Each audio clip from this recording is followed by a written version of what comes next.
আসসালামু আলাইকুম প্রিয় শিক্ষার্থী, আমি মোহাম্মদ শাহিদুল ইসলাম শাহেদ। আজকে আমরা আলোচনা করব মাইক্রোসফট এক্সেলে সেই সকল বিষয়গুলো নিয়ে যেগুলো শুরুতেই না জেনে নিলে পরবর্তীতে বিভিন্ন রকমের সমস্যায় পড়তে হয়। তো চলুন কথা না বাড়িয়ে মূল ক্লাসে চলে যাওয়া যাক। আমরা যখন মাইক্রোসফট এক্সেল ওপেন করি তখন এইরকম একটা ইন্টারফেস পাওয়ার পর নতুন অবস্থায় বুঝতে অনেক কিছুই অসুবিধা হয়। কিভাবে কোথায় কাজ করব, কিভাবে কোথায় লিখব, পেজ কোথায়, কিছুই বোঝা যায় না নতুন অবস্থায়। তো শুরুতেই এই সমস্যাটাই ভেঙে দেই। আমরা যদি এখান থেকে পেজ লেআউটে যাই তাহলে এখানে পেজ সেটআপ গ্রুপটি পেয়ে যাব। এখান থেকে সাইজটা নির্ধারণ করে দিলে এখন দেখেন এইখানে এই যে রেখাটা দেখা যাচ্ছে, আমি যদি একটু জুম আউট করি, কন্ট্রোল চেপে ধরে মাউসের চাকাটা ঘুরাই, দেখেন এগুলো এক একটি পেজ। এখন আপনাদের যেটা বুঝতে হবে তা হলো এই যে এতগুলো পেজ আগে থেকে নেওয়া আছে, এখন প্রিন্ট দিলে তো সবগুলা পেজ চলে আসবে। এরকম ভাবনা আসতে পারে যে মাইক্রোসফট ওয়ার্ডে যেভাবে করে আসছে সেই অনুযায়ী প্রিন্ট দিলে তো সবগুলা পেজ চলে আসবে। এমন ভাবার কোনো কারণ নাই। আমরা যেই কয়টা পেজে লিখবো ওই কয়টা পেজই অ্যাক্টিভ হবে, বাকি পেজগুলো অ্যাক্টিভ হবে না। এরপরে পেজের ভিতরের অংশে চলে আসি। এগুলোকে বলা হয় কলাম এবং এগুলোকে বলা হয় রো। একটা মাইক্রোসফট এক্সেলের শিটে 10,48,576টি রো থাকে এবং 16,384টি কলাম থাকে এবং এইখানে এইগুলোকে বলা হয় সেল। এগুলো কলাম, এগুলো রো এবং এগুলো হচ্ছে সেল। এইটা এ কলাম, এটা বি কলাম, এটা সি কলাম। এদিক থেকে এটা 1 number row, 2 number row, 3 number row, row 4, row 5। আর সেলের নামগুলো হবে কলাম এবং রোয়ের নামের গুণফল। C2 এই সেলটার নাম হচ্ছে C3 এই সেলটার নাম হচ্ছে E4। এই সেল নেমগুলো আমরা আবার দেখতে পাই এইখানে। এইটাকে বলা হয় ফর্মুলা বার।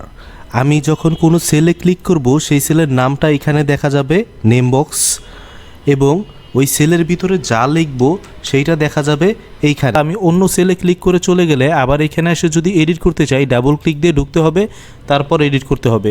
অন্যথায় আমি যদি ক্লিক করে লেখা শুরু করি তাহলে আগের লেখাটা থাকবে না, নতুন লেখা হবে।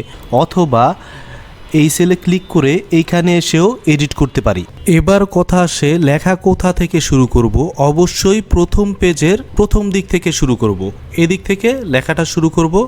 1 number page, 2 number page, 3 number page, এভাবে আমরা লিখতে থাকবো। এখানে এই যে সেলগুলো এগুলো থাকায় আরও সুবিধা হয়েছে। আমি যেইখানে লেখা দরকার সেখানে ক্লিক করেই লিখতে পারছি।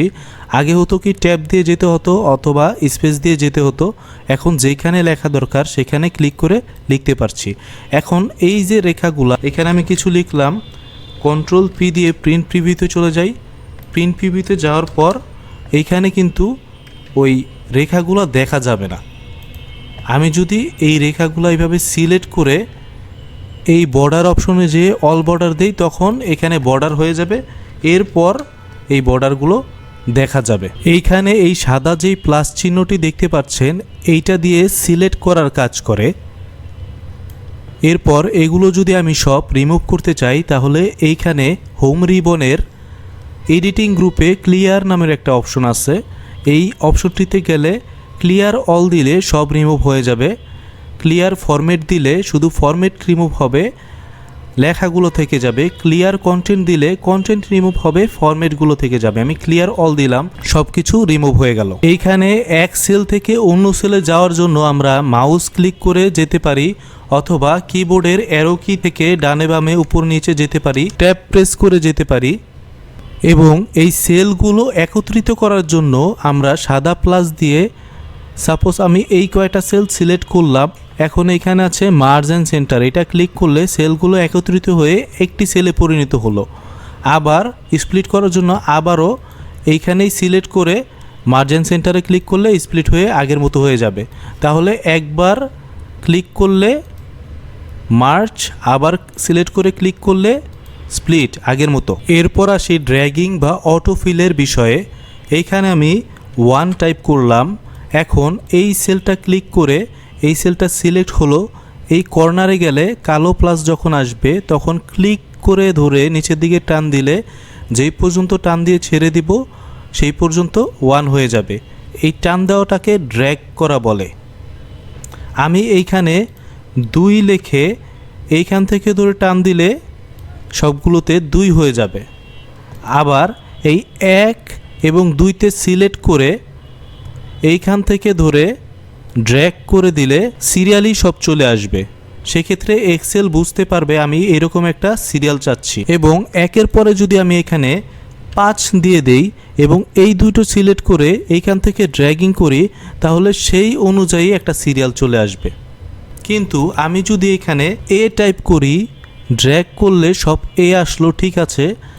বি টাইপ করলে বি ধরে ড্র্যাগ করলে বি আসলো, কিন্তু এ বি সিলেক্ট করে ড্র্যাগ করলে সিরিয়াল আসবে না। কারণ এই ড্র্যাগিংয়ের বিষয়টি শুধু নাম্বারসের ক্ষেত্রেই কাজ করে। আরও কয়েকটি বিষয়ে ড্র্যাগিংয়ের বিষয়টি কাজ করে, তা হচ্ছে ডে, মান্থ এবং ডেটের ক্ষেত্রে ড্র্যাগিংয়ের বিষয়টি কাজ করে। যেমন এইখানে যদি আমি SAT টাইপ করে এখান থেকে ড্র্যাগ করি, তাহলে স্যাটারডে সানডে এই সিরিয়ালটি আমি পেয়ে যাব। আবার এখানে JAN লিখে এখান থেকে ড্র্যাগ করি, তাহলে মান্থের সিরিয়ালটি পেয়ে যাব।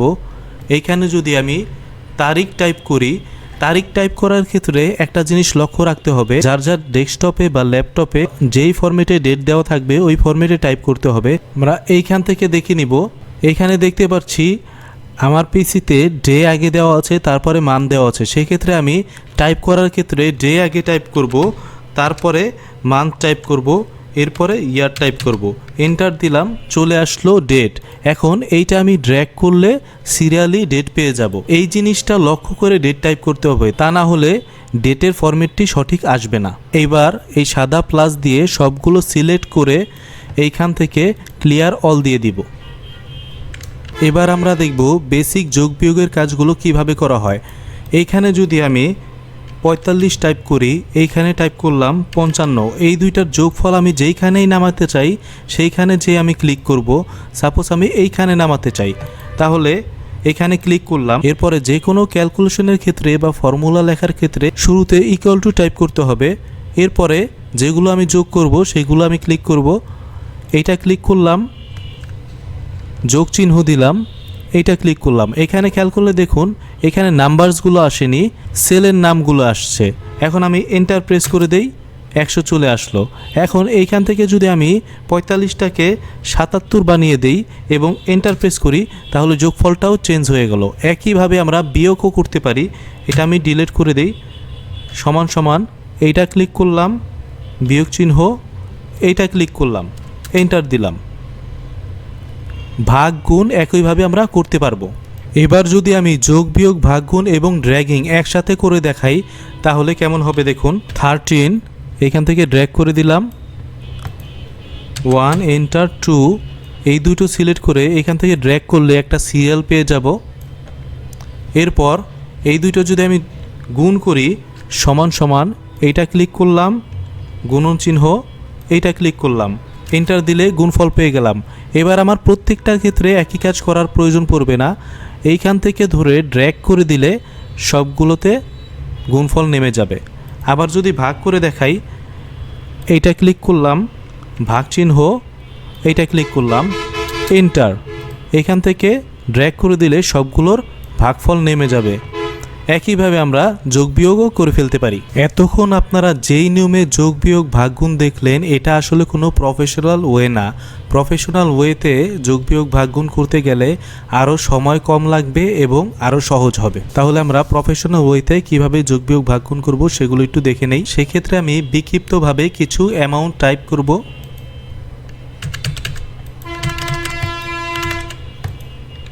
এরপর এইগুলোর বিভিন্ন হিসাব আমি এখানে করে দেখাবো। আমি যদি এই কয়টা সংখ্যার যোগফল নামাতে চাই একই সাথে, বারবার ক্লিক করে যোগ যোগ না দিয়ে, তাহলে এইভাবে করতে পারি। সাপোজ আমি যোগফলটা এইখানে নামাতে চাই, আগে সমান সমান দিব, এরপরে টাইপ করব SUM, মানে সামের ফর্মুলাটা এখানে সাজেস্ট করেছে। আমি এটার মধ্যে ডাবল ক্লিক করব। এরপর এইখানে যতটুক এরিয়ার যোগফল নামাতে চাই সবগুলো আমি সিলেক্ট করে নেব। সিলেক্ট করা হয়ে গেলে এইভাবে সাদা প্লাস দিয়ে সিলেক্ট করব।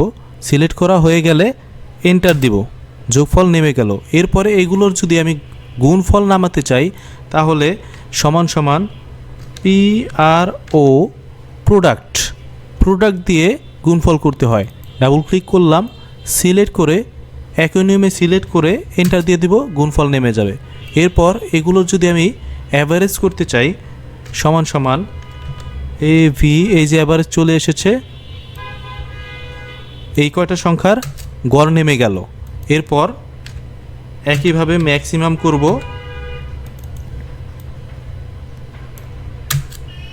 মিনিমাম করব। এখানে সবচেয়ে ছোট যেই সংখ্যা সেটা আমাকে দেখাই দিবে, এইটা সবচেয়ে ছোট। এরপরে কাউন্ট করব,